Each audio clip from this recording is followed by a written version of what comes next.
SP साहब, मेरी पत्नी और आपके दरोगा के बीच नाजायज संबंध है। अपने दरोगा को मेरी पत्नी से मिलने से रोक लीजिए। अगर आपने दरोगा को नहीं रोका तो 3 बच्चे अनाथ हो जाएंगे।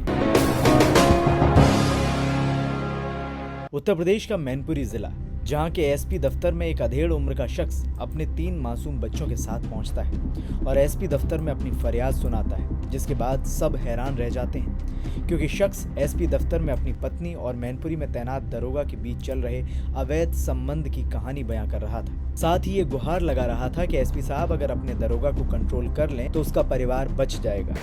भाई काबुल है, के साथ रह रही, उसके साथ अवैध संबंध है उसके। कौन है? कौन है? निरीक्षक है। वो निरीक्षक। निरीक्षक? पहले क्या बिचवा में तैनाती थी? जी। आप कहाँ के रहने वाले? हम सब नगला के औरत। कब से ये प्रेम? 1 साल से था। समझाया नहीं आपने?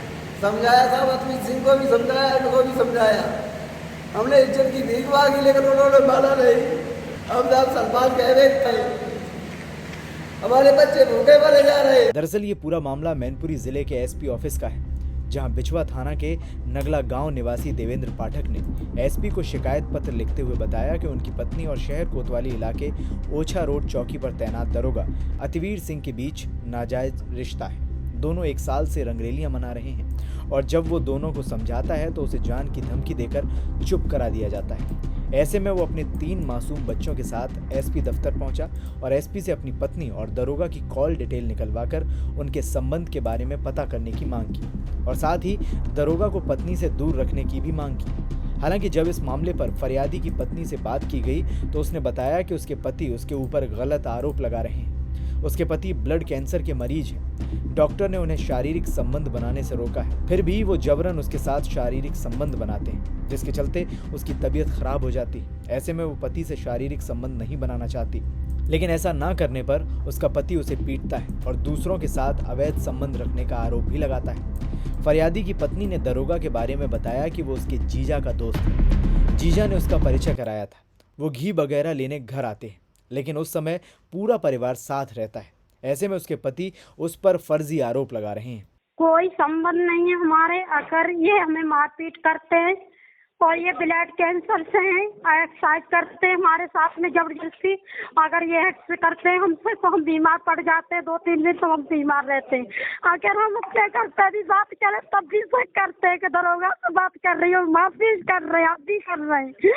और किसी से अगर हम बात भी करें तब भी हिस्सा करते कि दरोगा से रहती है, ये दरोगा के साथ रहती है, उनसे मेरा कोई संबंध नहीं है दरोगा जी से। वो हमारे जीजा जी लगते हैं, वो रिश्तेदार की वजह से उनसे कभी बातचीत हो जाती है, कभी ऐसा केस नहीं है हमारा उनसे गलत वाला। इस आरोप पर जब दरोगा से बातचीत की गई तो दरोगा ने भी कहा कि वो उसके दोस्त की साली है, उसके साथ उसका कोई संबंध नहीं है। हाँ, वो अक्सर किसी मामले में मदद को लेकर फोन करती है तो उससे बात होती है। कई बार उसके घर भी गया हूँ, लेकिन उनके बीच अफेयर नहीं है। भैया यही तो ना पता पड़े क्या है संबंध में, मेरी तो कोई जानकारी में है नहीं। अब वो तो कह रहा कि आप गांव भी उसके जा चुके हो और आपको उसने समझाया भी, फिर भी आप नहीं मान रहे हो। उसका परिवार उजड़ रहा है। परिवार भैया जब शक पैदा हो जाता है उसका किसी के पास इलाज है। मैंने उसे मना कर दिया, भाई मेरी कोई बात नहीं होती है, ना मुझसे उसको लेना देना। इस मामले पर पुलिस की तरफ से अभी तक कोई बयान नहीं आया। वहीं पति पत्नी और वो के मामले में मासूम बच्चे पिसते नजर आ रहे हैं, वो पापा की तरफ बोलें या मम्मी की तरफ। Bureau report, NDTV Bharat. देश दुनिया की ताज़ा तरीन खबरों से रूबरू होने के लिए सब्सक्राइब कीजिए आपका अपना चैनल NDTV भारत।